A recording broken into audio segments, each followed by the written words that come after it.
Everyone's in on the Great Reset. Well, almost everyone. There's one guy who's got the power to do something to stop it, and you know exactly where I'm going. And they made a mistake. They tried to get Trump on their side, so they invited Donald Trump to Davos, I think a couple of times.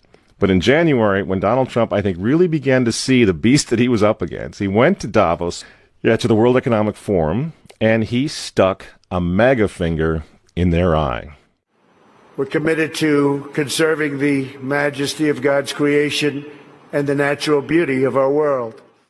But to embrace the possibilities of tomorrow, we must reject the perennial prophets of doom and their predictions of the apocalypse. These alarmists always demand the same thing: absolute power to dominate, transform, and control every aspect of our lives. We will never let radical socialists destroy our economy, wreck our country. 2 days after Donald Trump gave that speech, the 89-year-old leftist weirdo billionaire George Soros made an emergency intervention where, at Davos, once again, warning that the U.S. 2020 election will determine the, quote, fate of the whole world. Now, in the context of Davos, take a look at this one more time. This is a month after Donald Trump addressed Davos and stuck the MAGA finger in their face. Here's what Francis, the Vatican, and Jeffrey Sachs had to say in response. And it is a dangerous country right now. It will be absolutely dangerous if Trump wins re-election. Trump wins re-election. Trump wins re-election. Francis invited this guy to the Amazon Synod as an honored guest and advisor. He's also Bernie Sanders' advisor.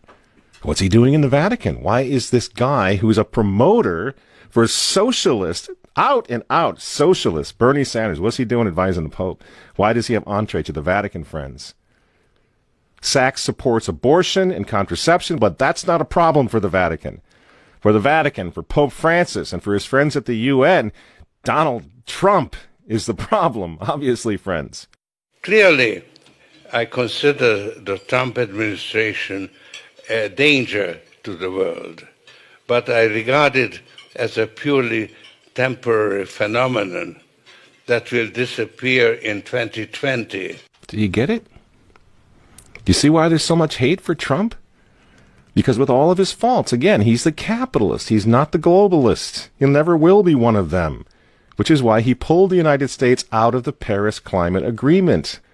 Donald Trump pulled the United States out of the World Health Organization. That's Bill Gates and company. And now he's threatening to pull the United States out of the World Trade Organization. People say, yeah, well, Donald Trump got married twice. He's a bad guy. Really? He's right in the face of the demons on this, friends. Nobody ever said he was a saint. He's knocking the sacred cows of the United Nations down all over the world right now. The General Assembly routinely votes 185 against the United States on almost everything right now.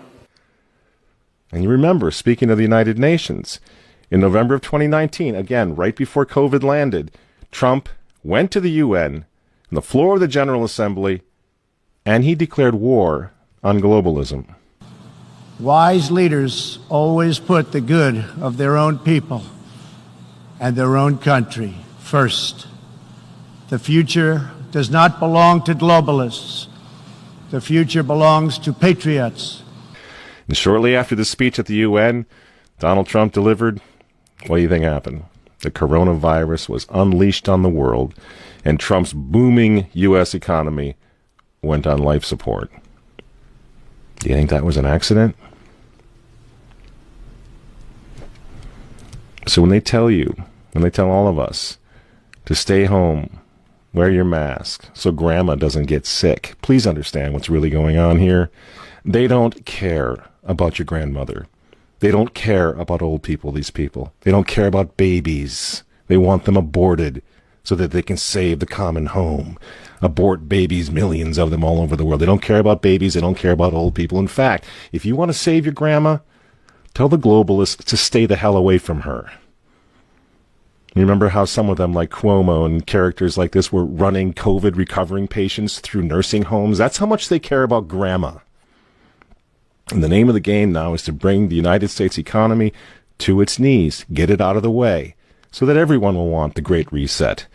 make the new normal so intolerably abnormal that even you and I, maybe, at some point in the near future, will be begging for the vaccines because we'll be driven crazy by that point. Begging for whatever else is going to keep us safe according to our jailers and our handlers and our zookeepers. You see? That's what they want. That's why they keep using this term, new normal. You know what we do to fight back? Go to work.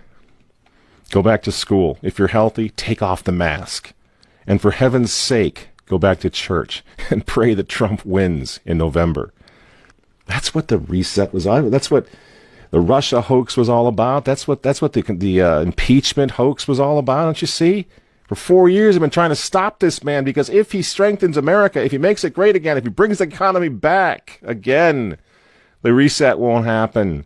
The New World Order is going to be set way back. Who knows when they're going to have another COVID opportunity like this one again, and they know it. So ask yourselves why they hate this man. These folks, these men, they hate God. They hate the unborn. They hate the traditional family. They hate you. And they hate Donald Trump, whose political opponents, by the way, right now are knocking statues of saints to the ground. They're beating up cops, and they're burning flags. You say you don't like Trump. I'm sorry, friends, but who cares? That doesn't really matter anymore. What you think of Trump's personality or his tweets. Look at the big picture. The choice is simple, friends. Stand with America right now, or fall with the New World Order in the not-so-distant future. There's no other choice. I'm Michael Matt for Remnant TV, and we'll see you next week.